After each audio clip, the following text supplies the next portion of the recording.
रुको, ये कहाँ लेके आ गए तुम मुझे? ये रेस्टोरेंट हम जैसे गरीबों के लिए नहीं है, वहां सिर्फ अमीर लोग ही आते हैं।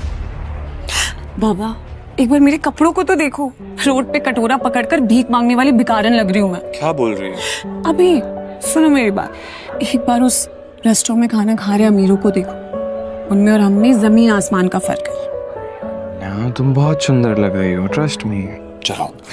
अभी ये जो रेस्टोरेंट है ना, इस शहर का सबसे महंगा रेस्टोरेंट है। हमारी औकात ना उस रेस्टोरेंट में पानी पीने की भी नहीं है। अनन्या तुम चिंता मत करो, मैंने आज के दिन के लिए कब से सेविंग्स करके रखी हुई है। जो बर्थडे है यार, कम ऑन चलो। अच्छा जी, तुमने कैसे सोच लिया? ये जो तुमने दिन रात ऑर्डर्स डिलीवर करके पैसे जोड़े हैं, मैं तुम्हें एक झटके में उड़ाने दूंगी। अनन्या प्लीज सब कुछ मुझ पे छोड़ दो, मैं देख लूंगा। मैं टेबल लेने जा रहा हूँ, तुम आगे पीछे कम। अनन्या अभिनव को रोकने के लिए उसके पीछे पीछे भागी और जल्दी जल्दी में एक अमीर आदमी से टकरा गई और उस अमीर आदमी के महंगे सूट पर वाइन गिर गई। सॉरी, मुझे माफ कर दीजिए, मुझे नहीं पता था। अंधी हो क्या? इस गवार को यहाँ आने किसने दिया? तुम जानती हो इस सूट की कीमत क्या है? 20 लाख का सूट है ये। मुझे माफ कर दीजिए सब, मुझे नहीं पता था। मैं अभी चल जाती। तुम्हें क्या लगा मैं तुम्हें यहाँ से आसानी से जाने दूंगा? इस सूट की कीमत चुकाओ वरना क्या? वरना क्या? अरे वाह, एक और सड़क छाप गवार।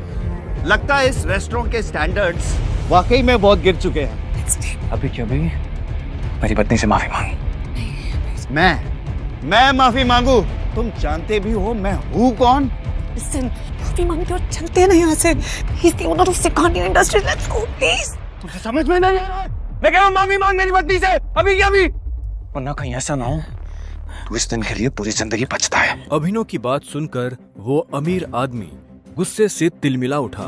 पूरा रेस्टोरेंट उसे देख रहा था। मैं इस शहर का सबसे बड़ा हीरा व्यापारी हूँ। अमीर से अमीर लोग, मंत्री, संतरी, सब मेरे पॉकेट में रहते हैं। मैं चाहूँ ना चुटकी में तुम्हारा नामो निशान मिटा सकता हूँ। पर अगर मैंने चुटकी बजाते ही तेरे पूरे बिजनेस का नामो निशान गायब कर दिया तो?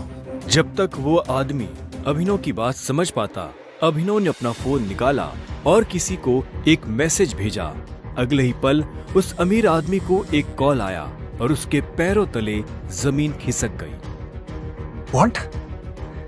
ये सब कैसे हो सकता है पापा?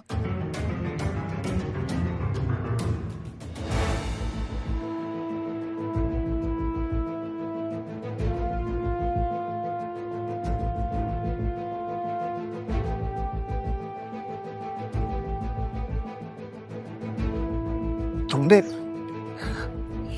ये सब कैसे किया? आखिर तुम हो कौन? ज्यादा दूर भागे नहीं होंगे, उस तरफ देखो तुम लोग। संजय के हाथ में गोली लगी थी। वो और अभिनव रात के अंधेरे में एक पतली सी गली में छुपे हुए थे। अच्छा बेटा, जल्दी बाहर आ जाओ। अभी मेरी बात सुन बेटा, यहाँ से भाग जाओ वरना ये लोग तुझे भी मार डालेंगे। बाहर सड़क पर उनकी गाड़ी खड़ी थी और उसी गाड़ी के पास खड़ा था राणा, जिसने संजय को गोली मारी थी। नहीं पापा, मैं आपको छोड़ के नहीं जाऊंगा। जिद मत कर अभिनव। बेटा देख, मैं तो अपनी जिंदगी जी चुका हूँ। अब जो भी करना है तुम्हें करना है, सब कुछ तुम्हें संभालना है। संजय ने कहा और अपनी उंगली में से एक सोने की अंगूठी निकालकर अभिनव को थमा दी। उस पर टी लिखा हुआ था। और एक बात हमेशा याद रखना, अपनी आखिरी सांस तक लड़ना है। Run tiger, run tiger run. और अपनी बंदूक लेकर उन लोगों का सामना करने के लिए गली से बाहर निकल गए। संजय जैसे ही अपनी गाड़ी के पास पहुँचे तो राणा ने संजय पर बंदूक तान दी। टाइगर! अभिनव चिल्लाया और अचानक से उसकी नींद खुल गई। पसीने में तरबतर अभिनव अपने बिस्तर पर उठकर बैठ गया और गहरी सांसें लेने लगा। 18 साल, पिछले 18 सालों से ये सपना इसी तरह से अभिनव को परेशान कर रहा था। अभिनव ने पहले अपनी उंगली में पहनी उस अंगूठी को देखा और फिर बाथरूम की तरफ बढ़ने लगा। 18 साल की उम्र में उसने अपना खर्च खुद उठाना शुरू कर दिया था। उसकी जिंदगी में बस एक ही खुशी थी, उसकी गर्लफ्रेंड वैभवी। जब भी वो वैभवी को देखता तो अपने सारे दुख भूल जाता था और आज तो वैभवी का जन्मदिन था, इसलिए अभिनव जल्द से जल्द उससे मिलना चाहता था। अंकल ये केक कितने का है? 600 गए। और ये पेस्ट्री? वो 60 गए। एक दे दीजिए। Thank you. Thank you. कुछ देर के बाद जब वो वैभवी के घर के बाहर पहुंचा तो उसने देखा वहाँ काफी रंगीन लाइट्स जल रही थी और वहाँ से तेज म्यूजिक की आवाज आ रही थी। वैभवी, ये सब क्या है? ये कौन है वैभवी? देख नहीं रही है, डिलीवरी बॉय है। पर हम तो केक मंगवा चुके थे ना, फिर तूने ये पेस्ट्री क्यों मंगवाई? ओह, याद आया, ये तो वही डिलीवरी बॉय है ना जिसको तू डेट कर रही थी। ओह कम ऑन यार वैभवी, तेरा स्टैंडर्ड इतना गिर जाएगा मुझे नहीं पता था। Babe, happy birthday babe. Abhinav Deven को अच्छी तरह से जानता था। वो एक बड़े बाप का लड़का था और हर वक्त वैभवी के आसपास मंडराता रहता था। देवेन को यहाँ देखते ही अभिनव का दिमाग खराब हो गया। उसके हाथ में एक बड़ा सा गिफ्ट था, उसके आगे अभिनव के हाथ में लटकी पेस्ट्री की थैली कुछ भी नहीं लग रही थी। मैं तुमसे ब्रेकअप कर रही हूँ। और नहीं तो क्या, बेचारी कब तक तुझ जैसे गरीब के साथ ऐसी आधी पेस्ट्री खाती रहेगी। मत क्या सुनो, गरीब तो तुमने ठीक नहीं किया वैभवी। और अभिनव वहाँ से निकल गया। उसकी आंखों में आंसू थे और उसका दिल बुरी तरह टूट चुका था। हर घूंट के साथ उसकी आंखों के सामने वो दृश्य आ रहा था जिसमें देवेन वैभवी के गालों को चूम रहा था। उधर जब अभिनव सड़क पर बेहोश हो गया था तब इधर सनी सिंह अपनी गाड़ी में बैठा बेचैन हो रहा था। सनी सिंह की बहन अनन्या उसके गले का कांटा बन गई थी। सनी अपने दादा हरदेव पाल सिंह की नजर में आने के लिए और अनन्या को रास्ते से हटाने के लिए कुछ भी कर सकता था और आज वो अपनी गाड़ी में अपने आदमियों के साथ निकल पड़ा था अपनी बहन को सबक सिखाने के लिए।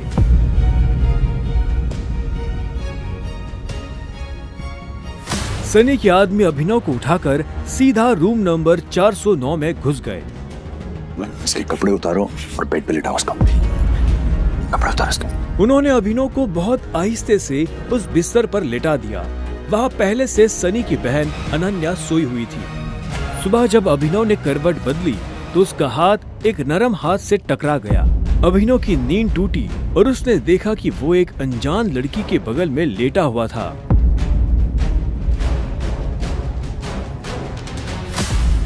कौन हो तुम? तुम मेरे कमरे में क्या कर रहे हो? तुमने मेरे साथ क्या किया? वो भी इस हाल में? छी छी छी छी छी छी छी। शेम ऑन यू बहना। मुझे तो तुम्हारे पर हमेशा से डाउट था। कितनी बार मैंने दादाजी को समझाया, बोला, पर हर बार बोले मेरी अनन्या ऐसा नहीं कर सकती। लो कर दिया तुम्हारी अनन्या ने ऐसा। अब पता है दादाजी को उनकी पोती की ये चल रही है इनका से लाइव टेलीकास्ट दिखाने के लिए मैंने उन्हें यहाँ बुला लिया। भाई मुझे नहीं पता, भरोसा करिए। क्या हुआ, कैसे हुआ? मैं जानती तक नहीं इस लड़के को, नहीं जानती भाई। मैं भी, हम दोनों के बीच में कुछ भी नहीं हुआ। नहीं। इससे पहले कि अभिनव सफाई देता, अनन्या और सनी के दादा हरदेव पाल सिंह कमरे में पहुंच चुके थे। उनके पहनावे से समझ आ रहा था कि वो बहुत अमीर आदमी थे। अनन्या को इस हाल में देख उनकी आंखें गुस्से में लाल हो गई थी। मुझे तुमसे ये उम्मीद नहीं थी। दादाजी, आप जैसा सोच रहे वैसा बिल्कुल नहीं है। अनन्या, तुम्हें अच्छे से नियम पता थे, फिर भी तुमने सारे नियम तोड़ दिए।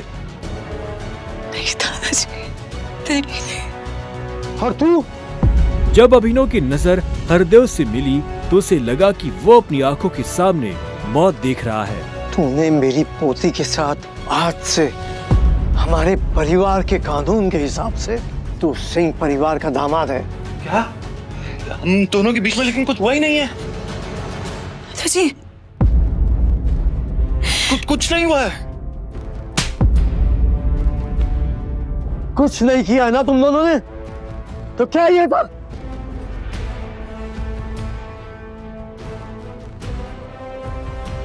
इससे पहले कि अभिनव कुछ समझे, हरदेव के आदमियों ने उसे मारना शुरू कर दिया था।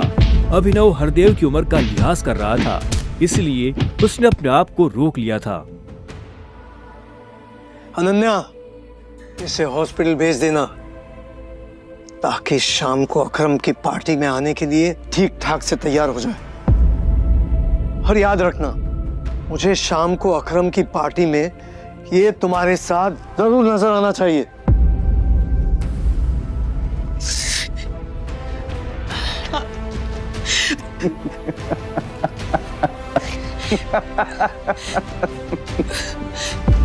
क्यों मेरी जिंदगी बर्बाद कर दी तुमने? क्यों? अभिनव के पास इस सवाल का कोई जवाब नहीं था। वहां जाकर अभिनव शाम को होने वाली पार्टी के लिए तैयार होने लगा। उसे हरदेव और उसके आदमियों का डर नहीं था। वो जानता था कि अनन्या पहले से काफी मुश्किल में थी और वो अपनी वजह से उसकी मुश्किलें और नहीं बढ़ाना चाहता था। अभिनव के पास ले देकर सिर्फ एक ब्लेजर था, वो भी उसके पापा का। वो जगह जगह से फटा और उधड़ा हुआ था, लेकिन जब अभिनव ने उसे पहना तो उसकी खूबसूरती ने ब्लेजर की सारी कमियां ढक दी। अभिनव का अंदाजा सही था। अनन्या का घर काफी बड़ा था। वो एक अमीर परिवार की लड़की थी। जितना अभिनव महीने का कमाता था, उतने की अनन्या ने सैंडल्स पहनी हुई थी। अनन्या की आंखों में दिख रहा था कि वो अभिनव से कितनी नफरत करती थी। अभिनव भी पार्टी में इतने बड़े लोगों के बीच जाने से घबरा रहा था। उसी घबराहट में उसने कब अपने पापा की अंगूठी को उंगली में गोल गोल घुमाना शुरू कर दिया, उसे पता ही नहीं चला।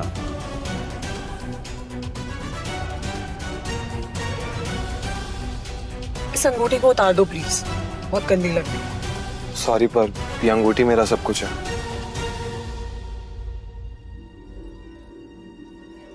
अकरम का घर किले जैसा था, जिसके चारों तरफ बाउंसर्स बंदूकें लिए खड़े थे। जैसे ही अनन्या और अभिनव अंदर आए तो इतने में उसकी नजर देवेन से टकरा गई। कौन है? तू यहाँ क्या कर रहा है साले? It's my husband. अनन्या, पागल हो गई हो तुम? इस सड़क छाप में ऐसा क्या देख लिया? किससे शादी कर ली? जुबान संभाल के बात कर। नहीं तो क्या कर लेगा तू? बोलना, क्या कर लेगा? देवेन भी तैश में आ गया। अभिनव उसके ऊपर हाथ उठाने ही वाला था। इतने में उन दोनों का झगड़ा देख पार्टी का ऑर्गेनाइजर अकरम वहां पहुंच चुका था। क्या हो रहा है यहाँ?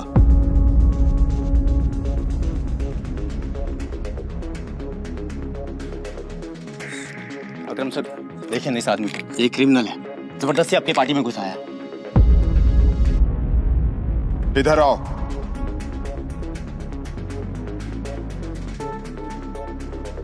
कौन हो तुम और यहाँ कैसे आए? एक्चुअली ये मेरे पति है। अकरम को अनन्या की बात पर विश्वास नहीं हुआ। तुम इस पार्टी में इनवाइटेड नहीं हो।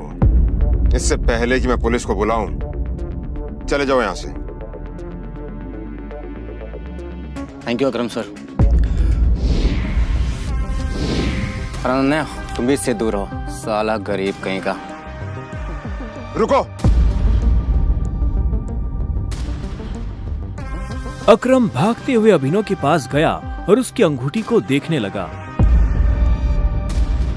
मुझे तुमसे कुछ जरूरी बात करनी है, अकेले में। अच्छा, चलो। अकरम ने कहा और अभिनव का हाथ पकड़कर उसे अपने साथ अंदर ले जाने लगा। अनन्या, देवेन, सनी और पार्टी में मौजूद बाकी लोग ये देख हैरान हो गए थे। कुछ देर बाद जब वो अकरम के कमरे में पहुंच गए तो अकरम ने दरवाजा बंद किया और अभिनव के पास आकर बोला, मैं तुम्हारी ये अंगूठी देखना चाहता हूँ। क्यों? डरो मत, मैं इसे मांगने वाला नहीं हूँ। बस मुझे इसमें कुछ देखना है, प्लीज।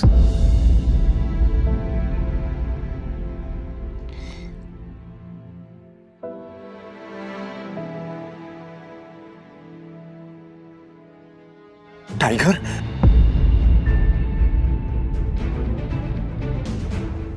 टाइगर?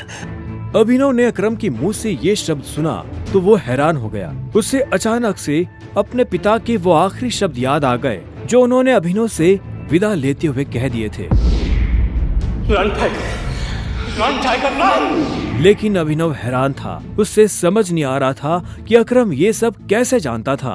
आखिरकार मैंने तुम्हें ढूंढ ही लिया टाइगर। टाइगर? हाँ, पिछले 18 सालों से मैं तुम्हें ढूंढने की कोशिश कर रहा हूं। तुम हमारे टाइगर हो, हमारी हजारों करोड़ों की एम्पायर के वारिस, जिसे हम 3 दोस्तों ने मिलकर शुरू किया था। मैं, तुम्हारे पापा संजय गढ़वाल और राणा अग्निहोत्री। वो देखो। इतना कहते ही अकरम ने दीवार पर टंगी एक तस्वीर की तरफ इशारा कर दिया जिसमें संजय, अकरम और राणा तीनों मौजूद थे। राणा को देख अभिनव को झटका लगा। उसकी आंखों के सामने वो सपना फिर से हरा हो गया जो वो हर सुबह देखकर उठता था। उस रात अभिनव के पिता को जिस आदमी ने गोली मारी थी वो राणा था। अभिनव की जिंदगी रातों रात पलट चुकी थी। उसके साथ जो हुआ उस पर उसे अभी तक यकीन नहीं हो रहा था।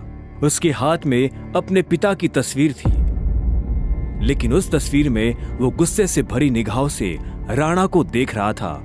अगर उसका बस चलता तो वो अभी के अभी अपने पिता की मौत का बदला ले लेता। मैं तुमसे पूछना ही भूल गया, इतने सालों तक तुम थे कहां? कहां थे तुम? पापा के जाने के बाद मैं एक अनाथ आश्रम में पला बढ़ा।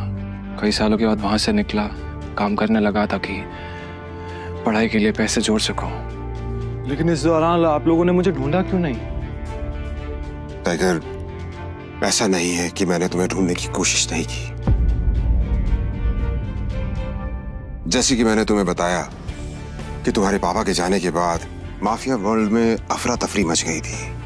हम उसे भी संभाल रहे थे और तुम्हें भी ढूंढने की कोशिश कर रहे थे, लेकिन वक्त के साथ साथ तुम्हारा चेहरा भी बदल रहा था, इसलिए तुम्हें ढूंढने में बहुत मुश्किल हो रही थी। फिलहाल अब तुम मिल गए हो।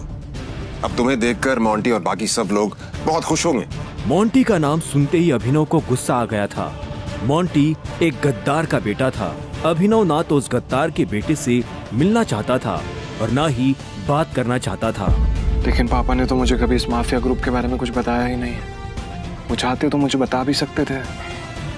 तब तुम बहुत छोटे थे, शायद इसीलिए संजय ने तुम्हें इन सब चीजों से दूर रखा। लेकिन मेरा यकीन मानो, मैंने तुम्हें ढूंढने की बहुत कोशिश की। अब तुम मिल गए हो तो मुरझाया हुआ द माफिया किंग फिर से जिंदा हो जाएगा। चीयर्स। अभिनव के मन में कई सारे सवाल उठ रहे थे। उसे समझ नहीं आ रहा था कि राणा का राज अकरम और बाकी लोगों को पता क्यों नहीं चला और क्यों एक गद्दार का बेटा अभिनव की गद्दी पर बैठा हुआ था। इससे पहले कि अभिनव अपने आप को कोई जवाब दे पाता, अकरम उसके पास आया और उसने अभिनव को 50 करोड़ रुपए का एक चेक थमा दिया। ये लो, इसे रख लो। जब तक तुम टाइगर की पोजीशन नहीं पा लेते तब तक तुम्हें इसकी जरूरत पड़ेगी। अभिनव ने अकरम के हाथ से चेक लिया और उसे देखने लगा। उसकी जिंदगी पलट तो गई थी, लेकिन अभी भी ऐसे कई सवाल थे जिनके जवाब उसे नहीं मिले थे। एक बात और, तुम्हारी असली पहचान के बारे में फिलहाल किसी को कुछ पता नहीं लगना चाहिए। इसलिए अभी तक जैसे जीते आए थे वैसे ही जीते रहना, समझे? अभिनव ने हाँ में सिर हिलाया और दोनों कमरे से बाहर आ गए। इधर अनन्या चिंता भरी निगाहों से उस कमरे के दरवाजे को देख रही थी जिसमें अभिनव और अकरम थे। वो ये जानने के लिए बेताब थी कि उन दोनों के बीच अंदर क्या बात हो रही थी और अभिनव को आने में इतनी देर क्यों लग रही थी। लगता है आज अभिनव अपनी दवा चखेगा। ऐसे कितने दुख की बात है ना, शादी के बाद बेचारा ऐश करने से पहले ही मर जाएगा। ये सुन अनन्या को झटका लगा। वो जानती थी कि अकरम के लिए किसी को मारना कोई बड़ी बात नहीं थी। अकरम सर जैसे गटर के चूहों को बर्दाश्त नहीं करते हैं, साफ कर देते हैं। देखना ये भी नहीं बचेगा। इसे कहते हैं शादी करके मर गया, वो बात सच हो जाएगी। अनन्या को ये सुनकर बुरा लगा। कोई इंसान किसी दूसरे इंसान की मौत पर खुश कैसे हो सकता था? प्लीज एटलीस्ट उसके बारे में इस तरह से बात तो मत करो। तो कैसी बातें करें? जिसके जैसे लक्षण होते हैं ना, उसके बारे में वैसी ही बातें होंगी। देवेन सही कह रही है वो, बिल्कुल ठीक कह रही हो। हमें उसके बारे में ऐसे बात नहीं करनी चाहिए। वैसे भी मेरे दादाजी ने कहा था कि मरे हुए लोगों के बारे में ना गलत बात नहीं करनी चाहिए।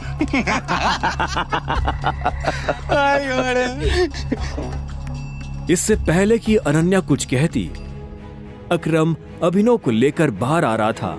अभिनव के बदन पर एक छोटी सी खरोच भी नजर नहीं आ रही थी। जब देवेन और सनी ने ये देखा तो उनका मुंह हैरानी के मारे खुला का खुला रह गया। इसे देख कर तो लग ही नहीं रहा है कि अकरम सर ने इसे हाथ भी लगाया है। वैसे जितनी देर तक ये दोनों कमरे के अंदर थे, अब तक तो इसकी नाक टूटी हुई होनी चाहिए थी, पर ये तो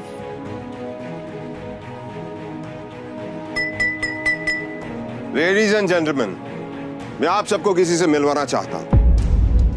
ये अभिनव, मेरे सबसे पुराने ड्राइवर का बेटा, मेरे लिए बहुत अजीज है ये।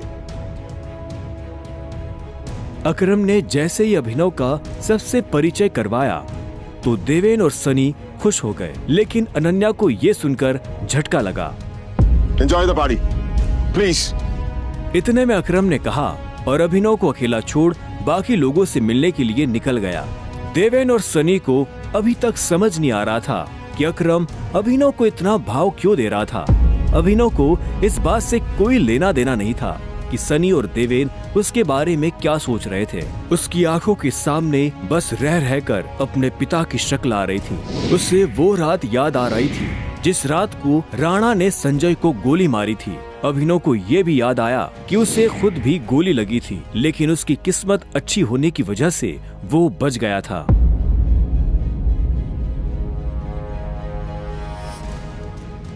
मुझे नहीं लगा था कि तुम अपने पैरों पर बाहर भी आ पाओगे। अच्छा, तुम्हें मेरी इतनी चिंता हो रही थी? ओ प्लीज, मुझे चिंता नहीं हो रही थी, बस तुम्हें तो अपनी चिंता होनी चाहिए ना।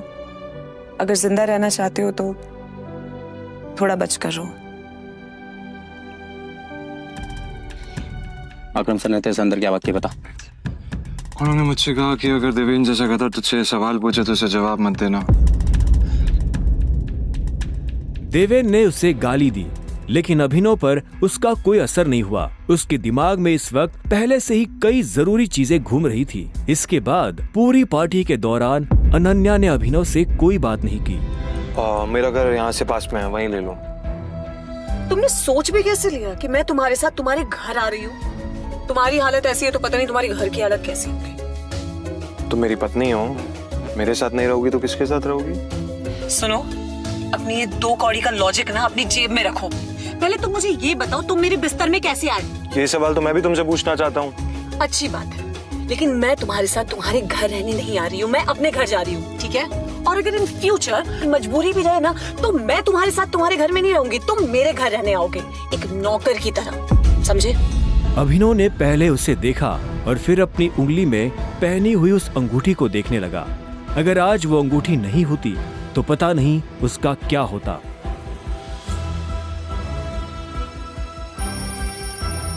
अगली सुबह जब अभिनव का अलार्म बजा तब वो फिर से वही सपना देख रहा था। अलार्म की आवाज सुन वो झटके से उठा और अपने बिस्तर पर बैठ गया। उसने उठते ही मन ही मन सबसे पहले अकरम को धन्यवाद दिया, जिसने उसके पिता की कंपनी को इतने सालों बाद भी जिंदा रखा, लेकिन साथ ही उसे अपने पिता को खोने का मलाल भी था। इसी ख्याल के साथ अभिनव बिस्तर से उठा और अपने काम पर जाने के लिए तैयार होने लगा। अकरम के हिसाब से उसकी डिलीवरी बॉय की जॉब उससे अपनी पहचान छुपाने में काफी मदद कर सकती थी। अभिनव ने अपनी जेब में अकरम का दिया हुआ चेक डाला और घर से निकल गया।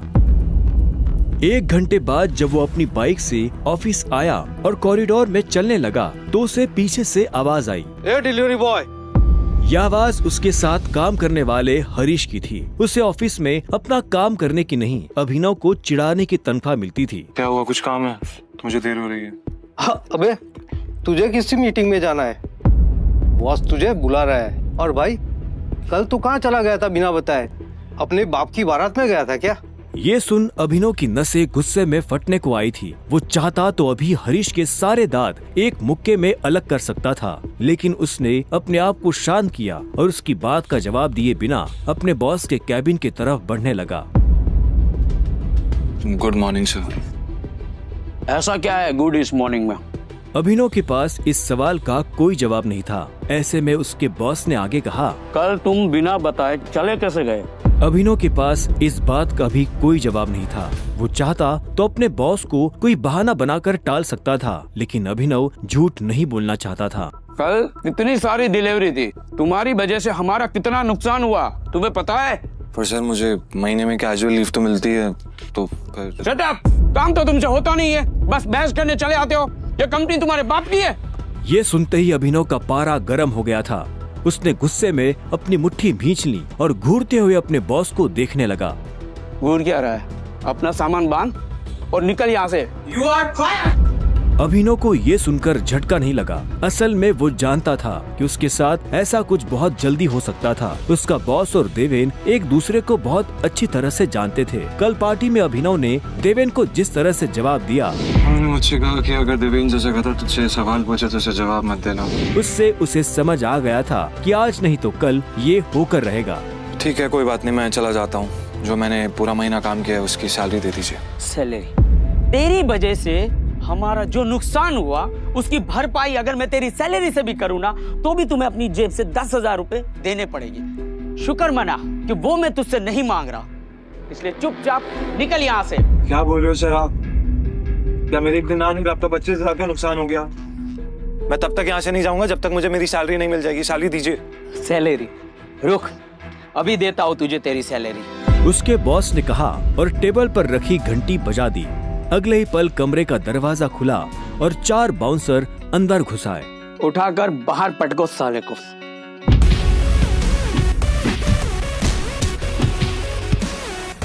बॉस के मुंह से ये सुनते ही वो चारों अभिनव पर धावा बोलने के लिए टूट पड़े, लेकिन इससे पहले उनमें से कोई अभिनव पर हमला कर पाता, अभिनव ने उन्हें पटकनी दे दी थी। उसने किसी का हाथ तोड़ा तो किसी का पाँव, किसी के पेट में मुक्का मारा तो किसी के पेट पर लात। देखते ही देखते बॉस के सारे आदमी ढेर हो गए थे। बॉस ये देख भौचक्का रह गया था। अभिनव अब सीधा बॉस के पास आया और उसकी गर्दन पकड़कर बोला, बॉस ने घबराहट में अपने ड्रॉर से कैश निकाला और कांपते हाथों से अभिनव को थमा दिया। अभिनव ने कैश देखा और बॉस की गर्दन छोड़ वहाँ से बाहर निकलने लगा। इससे पहले कि वो बाहर आता, उसने बॉस की आंखों में देखा और बोला, और एक बात याद रखना, अगर आज के बाद किसी के बाप पे गया ना तो गर्दन तेरी होगी, पंजा मेरा।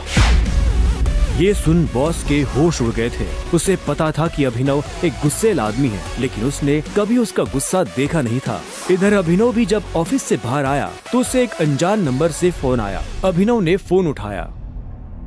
हेलो, कौन? टाइगर, अकरम।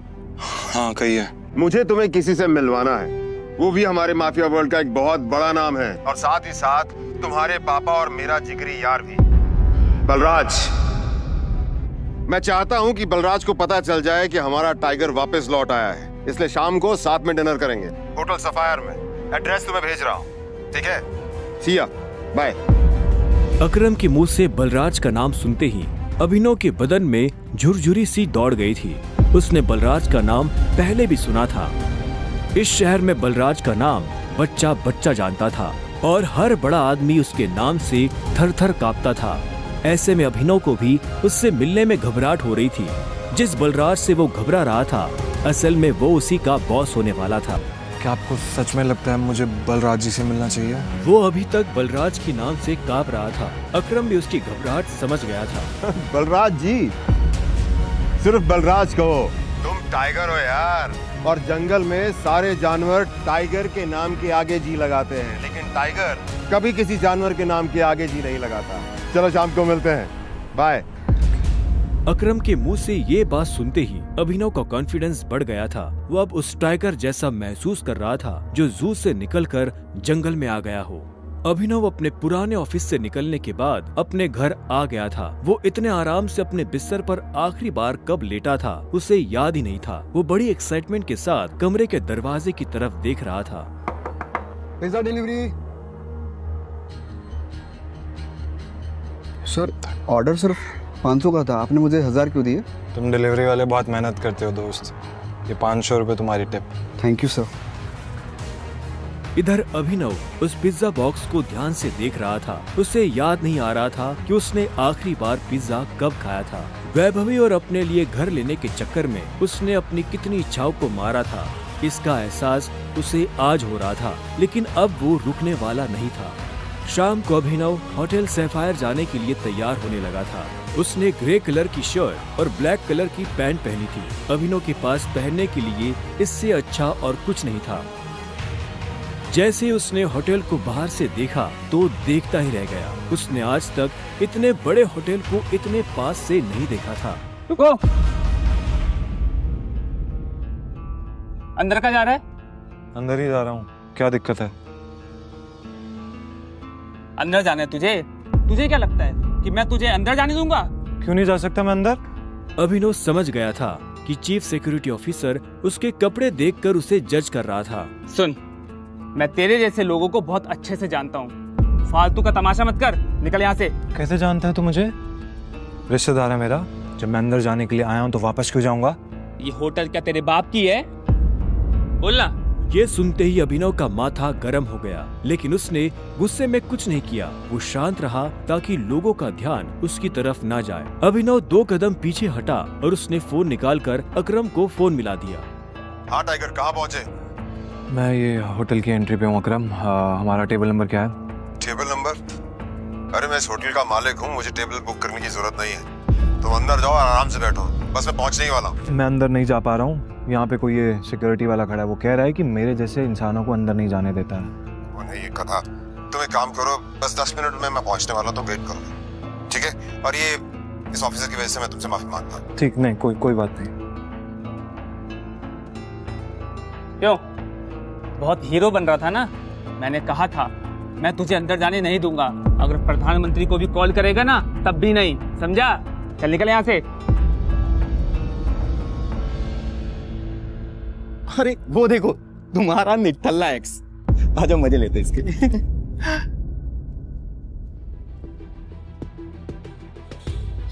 इसे मैंने अपना बॉयफ्रेंड कभी माना ही नहीं। वैसे भी मैं अपनी से छोटे लोगों से बात नहीं करती, मुंह नहीं लगती उन्हें बॉयफ्रेंड क्या बनाऊं। तुम छोटे आदमी के मुंह नहीं लगती होगी, लेकिन ये छोटा आदमी तुम्हें एक सलाह देना चाहता है। इंसान की पहचान उसकी जुबान से होती है। जुबान संभाल के बात करो, वरना किसी दिन यही जुबान तुम्हारी जान ले लेगी।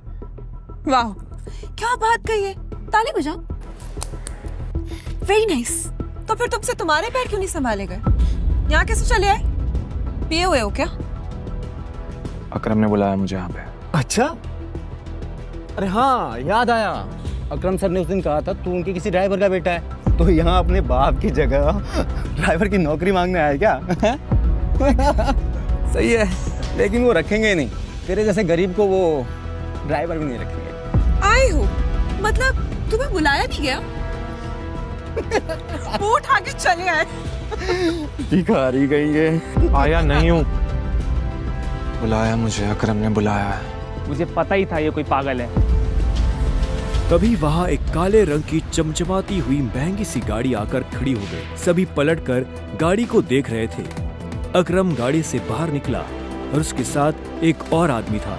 वो देखने में लंबा चौड़ा और मजबूत था। वो और कोई नहीं बल्कि बलराज था। वो एक बहुत ही फेमस कपड़ों की कंपनी का मालिक था और साथ ही द माफिया किंग का एक मजबूत पिलर। उसे देख अभिनव की आंखें खुली की खुली रह गई। उसने बलराज के बारे में सुना था।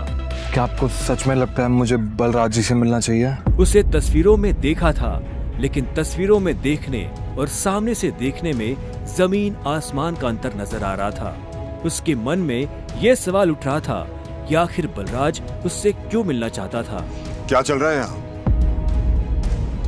सॉरी सर, लेकिन इस आदमी ने मुझे और कस्टमरों को काफी परेशान किया हुआ है।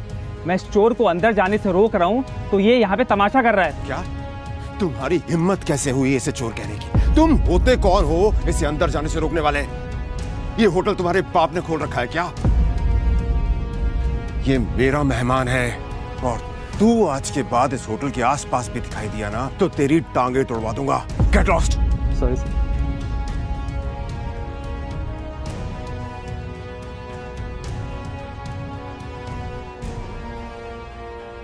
I'm sorry टाइगर, इस बेवकूफ की वजह से। नहीं, असल में तो छोटा आदमी का दुश्मन बना हुआ है आज भी। आओ चलो। अकरम ने अभिनव को अपने साथ अंदर आने का इशारा किया। अभिनव अकरम के पीछे चला जा रहा था। उसे महसूस हो रहा था कि बलराज भी अपने भारी भरकम पैरों के साथ अभिनव के पीछे आ रहा था। कुछ देर के बाद वो होटल के एक आलीशान से कमरे के बाहर आ चुके थे। इससे पहले कि वो अंदर जाते, होटल का मैनेजर उनके पास आया और बोला, good evening sir, welcome sir, can I get something for all of you? एक काम करो, जो भी लीकर अवेलेबल है उसकी लिस्ट भिजवा दो। Sure sir, but sir if you don't mind, अपने होटल में जितनी भी लिकर्स अवेलेबल हैं मुझे सबके नाम याद है। We have tequila which is of 5 lakh rupees, vodka 8 lakh rupees, इसकी 10 lakh rupees and we have gin जो कि 12 लाख रुपए की। Sir what would you like to have? क्या है कि आज मेरे यहाँ बहुत खास मेहमान आए हैं, तो इसलिए जो सबसे महंगी है वो भिजवा दो और बाकी सब चीजें। Sure sir, I will get the best liquor for all of you. Good evening sir. Good evening sir. Akram, hotel तेरा, शराब तेरी, फिर भी तुम्हारा ये मैनेजर तुझे तेरी शराब की रेट क्यों बता रहा था, जबकि तू कोई भी चूज कर सकता है? वो इसलिए मेरे दोस्त, क्योंकि मैं दिन देखकर शराब मंगवाता हूँ और आज का दिन मेरे लिए, इनफैक्ट हम सबकी जिंदगी के लिए बहुत इंपॉर्टेंट दिन है, इसलिए मैंने हम तीनों के लिए महंगी शराब मंगवाई। So let's enjoy. अच्छा आओ। Okay, let's enjoy. अब तुम्हें यहाँ अपनी पहचान छुपाने की जरूरत नहीं है। ये रूम प्राइवेट भी है और सबसे सेफ भी। बैठो। वो एक आलीशान कमरा था। वो तीनों बैठ गए। तब अभिनव बलराज को बहुत ध्यान से देख रहा था। बलराज, आज मैंने तुम्हें यहाँ एक बहुत इंपॉर्टेंट इन्फॉर्मेशन देने के लिए बुलाया है। हमें संजय का बेटा टाइगर मिल गया है, लेकिन फिलहाल वो अंडरकवर है, इसलिए उससे तुम्हें मैं बाहर नहीं मिलवा सकता था। Sir your snacks and drink.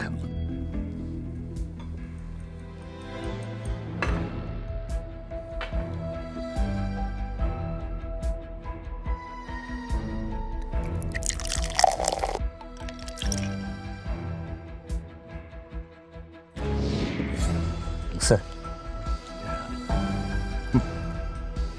Sure. Cheers. Cheers.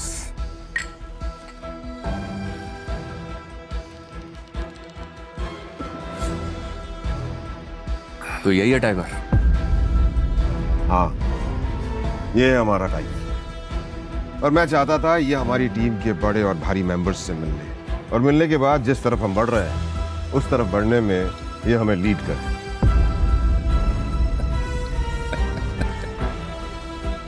माफ करना दोस्त, पर मुझे थोड़ी हंसी आ रही।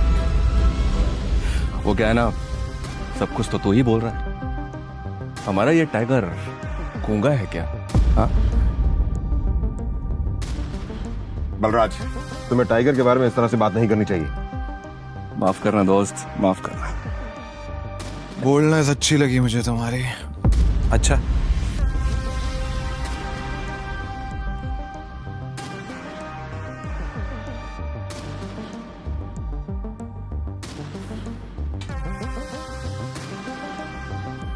हो गए तुम बॉस, लेकिन ये मत भूलना तुम किसके सामने बैठे हो। टाइगर हूं मैं। टाइगर ना ही चुप रहता है, ना ही धीरे बोलता है। टाइगर सीधा धाड़ता है।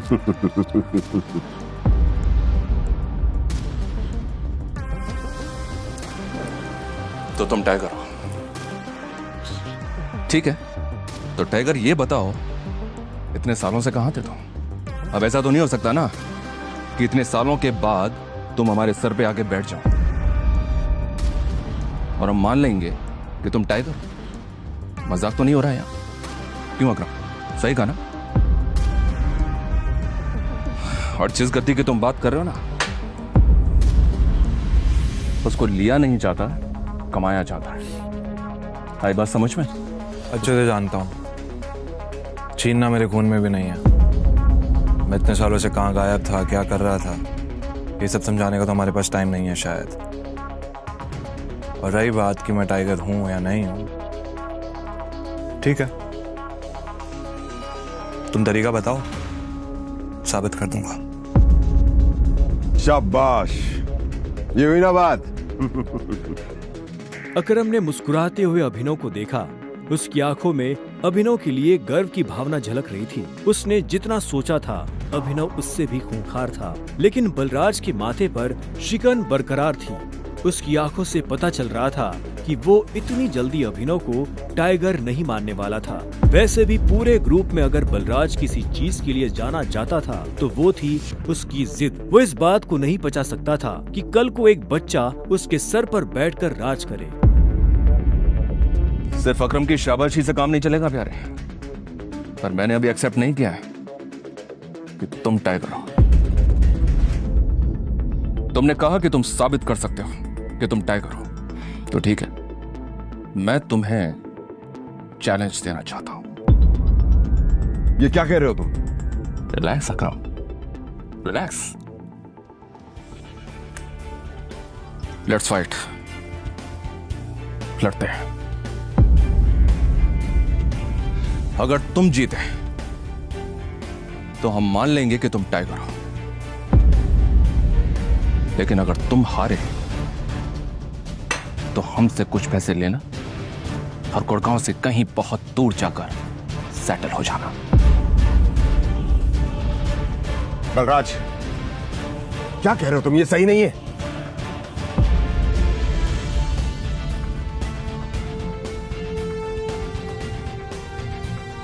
Let's fight. कब करनी है लड़ाई? नहीं टाइगर, होल्ड। देखो, तुम्हें किसी को भी कुछ भी साबित करने की जरूरत नहीं है। That's it. अगर मैं जो भी कर रहा हूँ अपनी मर्जी से कर रहा हूँ। आज जो बलराज मेरे मुंह पे बोल रहा है, मैं नहीं चाहता कल को कोई ऐरा गहरा मेरी पीठ पीछे बोला है। अकरम ने अभिनव की आंखों में संजय जैसे तेवर देखे तो उसने एक गहरी सांस ली और सब ऊपर वाले के भरोसे छोड़ दिया।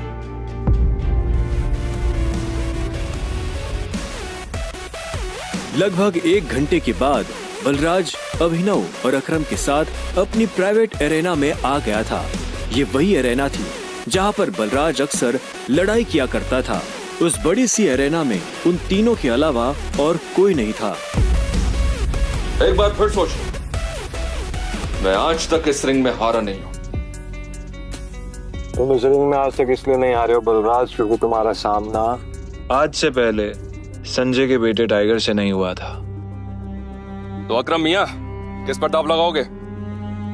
मुझ पर या इस पर? बेवकूफों जैसी बात मत करो। भला टाइगर के होते हुए किसी और पर दांव लगाया जा सकता है क्या? सोच लो, बहुत बुरी तरह पछताओ। दुनिया हंसेगी तुम पर, मुंह दिखाने लायक नहीं रहोगे। चलो फाइट शुरू करते हैं।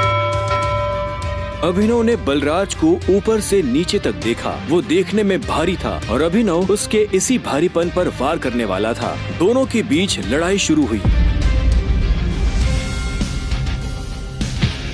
उसने जैसे ही अभिनव पर पहला मुक्का मारा तो अभिनव एक बार को सन्न रह गया। और एक बात हमेशा याद, अपनी आखिरी सांस तक लड़ना है। समझ गया ना टाइगर?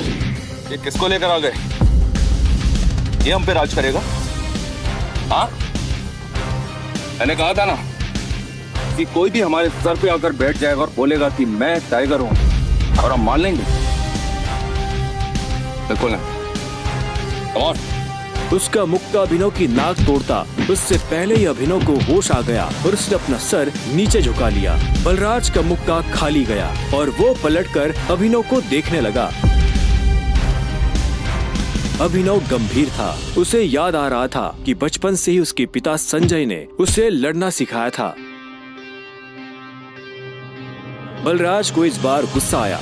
वो फिर से तेजी से अभिनव की तरफ बढ़ा और अभिनव ने झुक करके उसके पैर पर लात मार दी। बलराज अपने आप को संभाल नहीं पाया। अरे बलराज, सरेंडर कर दो, क्यों अपना रिकॉर्ड खराब कर रहे हो? मैं बाहर किसी से नहीं कहूंगा कि तुम टाइगर से हार गए। बलराज एक के बाद एक अभिनव पर मुक्के बरसाना शुरू कर दिए। अभिनव ने अपने आप को उसके मुक्कों से बचाया।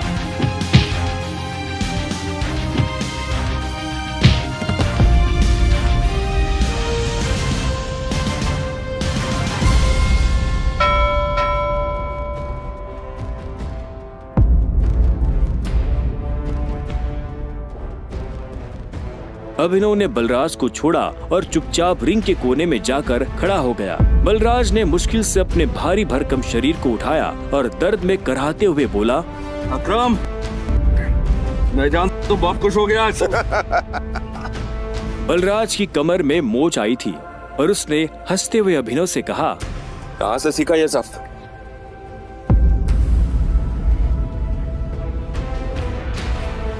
शराब पियोगे मेरे साथ? आज की पार्टी मेरी तरफ से। बलराज, ऐसे नहीं कहते, ऐसे कहते हैं कि टाइगर जी, क्या आप मेरे साथ शराब पिएंगे, पार्टी करेंगे? इस तरह। टाइगर जी, क्या आप आज मेरे साथ शराब पीना पसंद करेंगे, पार्टी करेंगे? हाँ, ओके? राइट। क्यों नहीं?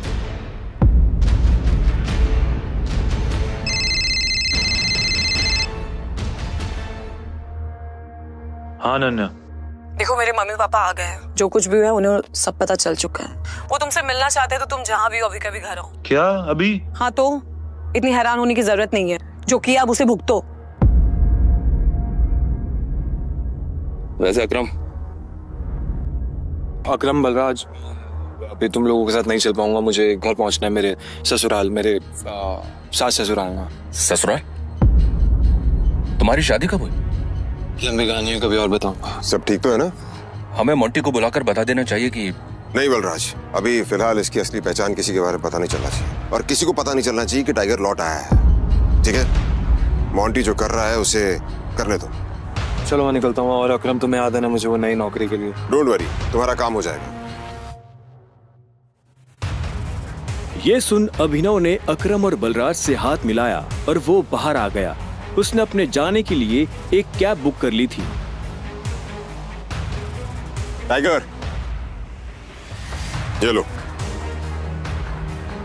ये वही शराब है जो हमने होटल में पी थी। अपने सास ससुर को जाकर पिला देना, उनकी 7 पुश्तों में किसी ने नहीं पी होगी। इस सब के लिए थैंक यू अकरम। तुम्हें भी, वापस आकर हमारी उम्मीदें जिंदा करने की।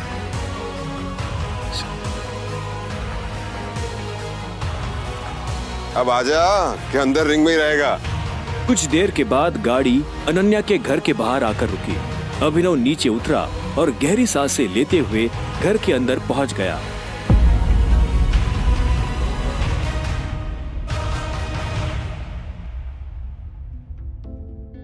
नमस्ते मम्मी जी, नमस्ते पापा जी। ये मैं आप लोगों के लिए लेकर आया था। अरे वाह, क्या बात है, बहुत एक्सपेंसिव है यार। हैं?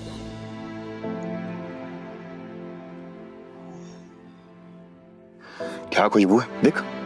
क्या तुम भी? मुझे तो लगता है ये बॉटल्स कहीं से चोरी करके लाया होगा।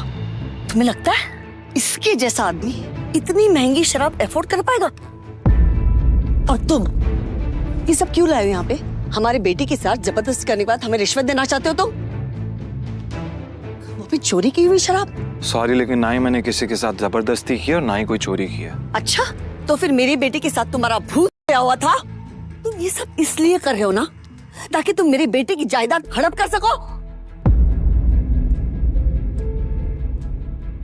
तुमने कहा तुम और कहा मेरी बेटी। अभिनव को ऐसा लगा जैसे उसके सीने में किसी ने छुरा घोंप दिया हो। कोई भी उसकी बात सुनने को राजी ही नहीं था। हाँ, ये बात ठीक है कि वो अनन्या के साथ उसने ये सब जानबूझकर नहीं किया था। उसे खुद नहीं पता था कि वो अनन्या के कमरे में कैसे पहुंच गया। अगर उसे पहले से ये सब पता होता तो वो कभी ऐसा नहीं करता। पर आखिर में अभिनव ने कोई सफाई नहीं दी। उसे पता था कि कोई फायदा नहीं होगा। गूंगे हो? मुंह में जुबान नहीं है तुम्हारे? शर्मिला, बैठ। अभिनव, बैठ जाओ। शर्मिला अभी भी गुस्से में उसे देख रही थी। अभिनव बैठा और राजीव ने आगे कहा, तो वहाँ जो कुछ भी हुआ है हमें उसके बारे में सब कुछ पता है और अनन्या को भी ये मालूम नहीं है कि उसके साथ कैसे हुआ है। लेकिन मुझे ऐसा लगता है कि वहाँ पे कोई बहुत बड़ी गड़बड़ हुई है। चलो, अब जो कुछ भी है, तुम्हारे और अनन्या का रिश्ता तो बदल नहीं सकते। वैसे भी जो कुछ हुआ उसका उसे मलाल नहीं था। अगर वो अनन्या से नहीं मिलता तो वो अकरम से कभी नहीं मिल पाता। साथ ही वो बाहर की दुनिया में अनन्या का नाम भी खराब नहीं होने देना चाहता था। ऐसे में वो भी नहीं चाहता था कि ये शादी टूटे। तो अभिनव, तुम क्या करते हो? मैं एक डिलीवरी बॉय का काम करता था और आज मुझे नौकरी से निकाल दिया गया। उसके ये शब्द किसी बॉम्ब की तरह उन दोनों पर गिरे। इससे पहले कि शर्मिला कुछ कहती, राजीव ने कहा, अभिनव, तुम्हें जल्द से जल्द नौकरी ढूंढनी पड़ेगी और वो भी अच्छी वाली। तभी तुम मेरी बेटी के साथ लीगली शादी कर सकते हो। चलो, अब तुम जा सकते हो। अभिनव उठा और बाहर निकलने लगा। इतने में शर्मिला के गुस्से में और एक उबाल आया और वो अभिनव के पीठ पीछे बोली, देखा कितना ढीठ है ये? ओवर कॉन्फिडेंस तो देखो इसका। जेब में 10 रुपए नहीं है और चल ऐसे रहा है जैसे जंगल का टाइगर हो। राजू, तुम्हें लगता है इस जैसे ली कोई नौकरी पे रखेगा? रखेगा नहीं, रखेंगे। मेरे लिए काम की कमी नहीं है। सुना तुमने? राजीव भी अभिनव की बात सुन हैरान हो गया। इतने में अभिनव शर्मिला के पास आया और बोला, अगर मुझे एक अच्छी नौकरी मिल गई तो क्या आप मुझे ये साबित करने का मौका देंगी कि मैं अनन्या से शादी करने के लायक हूँ? सी, व्हाट कॉन्फिडेंस है। अरे भाड़ में जाए ऐसा कॉन्फिडेंस। और तो नौकरी का मतलब ये नहीं है कि कल के तुम किसी पार्किंग लॉट में जाके बैठो और लोगों की गाड़ियों की रसीद पढ़ो। मेरा मतलब है नौकरी जैसी नौकरी, असली नौकरी, सही वाली नौकरी। और अगर कल तक तुम्हें ऐसी नौकरी मिल जाती है ना, तो तुमने जो कुछ भी अभी कहा उसके बारे में एक बार सोच सकती हो। शर्मिला से ये सुनते ही अभिनव के चेहरे पर बड़ी सी मुस्कान आ गई। शर्मिला को नहीं पता था कि अभिनव कौन है और उसके पीछे किसका हाथ है। उसने मुस्कुराते हुए हाँ में सिर हिलाया और घर के अंदर जाने लगा। रात बहुत हो चुकी थी और उसे पता था इस वक्त वो अपने घर नहीं जा सकता था। उसने सोचा था कि वो अनन्या के कमरे में जाकर सो जाएगा। वैसे भी अब दोनों पति पत्नी थे। ऐसे में अभिनव जैसे तैसे उस बड़े से घर में अनन्या के कमरे के बाहर पहुंच चुका था। क्या है? रात बहुत हो गई, मैं अपने घर नहीं जा सकता, मुझे सोने के लिए जगह चाहिए। तो क्या, तुमने मुझे अपने मम्मी पापा से मिलने के लिए बुलाया था ना, तो तुम ही जगह दो सोने की। हेलो, तुम्हें क्या लगता है मैं फिर से तुम्हें अपने कमरे में आने दूंगी? तो मैं और कहाँ जाऊंगा? मुझे नहीं पता, जो करना करो, बट पैर हटाओ वरना मैं तोड़ दूंगी। अभिनव पहले तो नहीं डरा, पर जब दरवाजा उसके पैर को छूने ही वाला था कि उसने अपना पैर पीछे खींच लिया। अनन्या ने दरवाजा बंद किया और दूसरी तरफ से चिल्लाते हुए बोली, नौकरों की जगह ना मालिकों के कमरों में नहीं, घरों के स्टोर रूम्स में होती है। ये सुनते ही अभिनव को बुरा लगा, पर वो कर भी क्या सकता था। उसने बस बंद दरवाजे को देखा और हताशा से अपना सिर हिलाने लगा। आगे की कहानी जानने के लिए देखें अगला एपिसोड सिर्फ पॉकेट FM के YouTube चैनल पर, और द रिटर्न ऑफ टाइगर के सारे एपिसोड्स को सुनने के लिए डिस्क्रिप्शन में दी लिंक से डाउनलोड करें पॉकेट FM ऐप।